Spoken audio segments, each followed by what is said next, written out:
King James Bible, the book of the prophet Isaiah, chapter 27. In that the, in that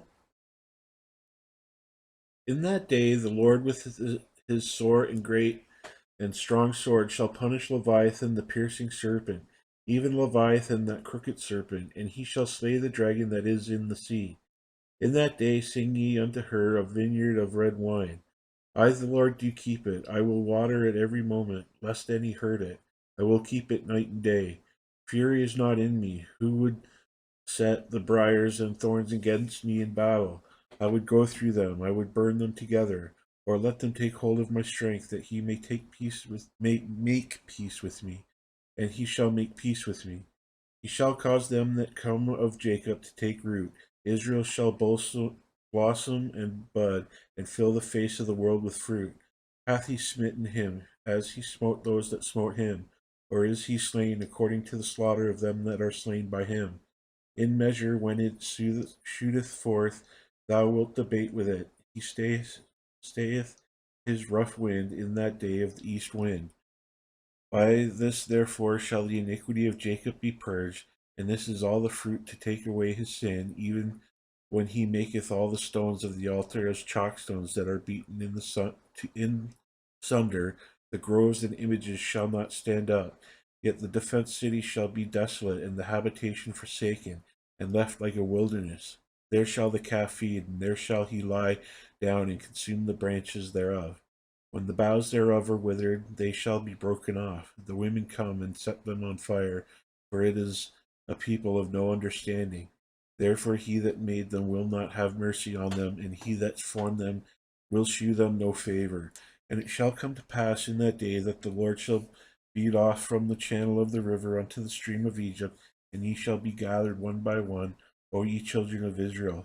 And it shall come to pass in that day that the great trumpet shall be blown, and they shall come which were ready to perish in the land of Assyria, and the outcast in the land of Egypt, and shall worship the Lord in the holy mount at Jerusalem. Chapter 28. Woe to the crown of pride, to the drunkards of Ephraim, whose glorious beauty is a fading flower, which are on the head of the fat valleys of them that are overcome with wine. Behold, the Lord hath a mighty and strong one, which as a tempest of hail and as a destroying storm, as a flood of mighty waters overflowing, shall cast down to the earth with the hand. The crown of pride, the drunkards of Ephraim shall be trodden under feet, and the glorious beauty which is on the head of the fat of the valley shall be a fading flower, and as the hasty fruit before the summer, which when he that looketh upon it seeth, while it is yet in the hand that he eateth it up. In that day shall the Lord of hosts be for a crown of glory, and for a diadem of beauty, unto the residue of his people, and for a spirit of judgment to him that that sitteth in judgment, and for strength in them that turn the battle to the gate. But they also have erred through wine, and through strong drink are out of the way. The priest and the prophet have erred through strong drink, and they were swallowed up of wine. They are out of the way through strong drink. They err in vision, they stumble in judgment. For all tables are full of vomit and filthiness, so that there is no place clean. Whom shall he teach knowledge, and whom shall he make to understand doctrine?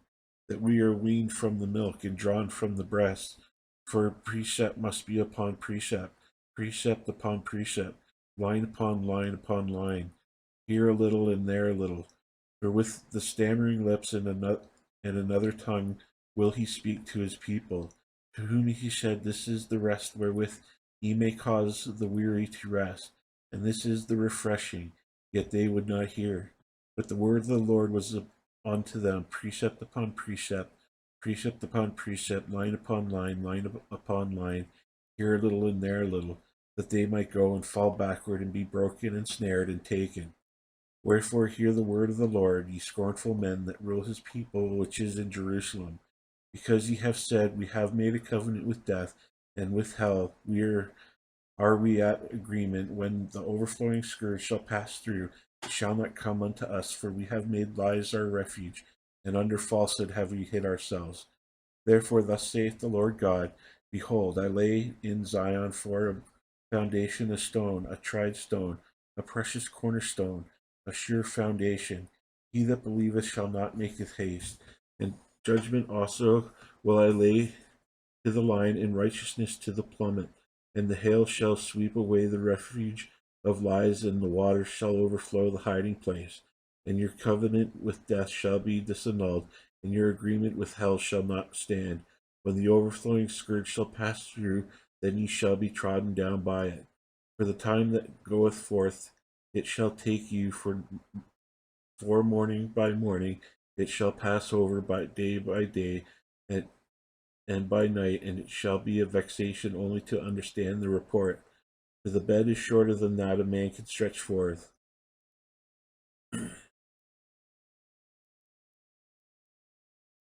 There, I lost my place. And from that time, from the time that it goeth forth, it shall take you for morning by morning, and it shall pass over by day and by night, and it shall be a vexation only to understand the report.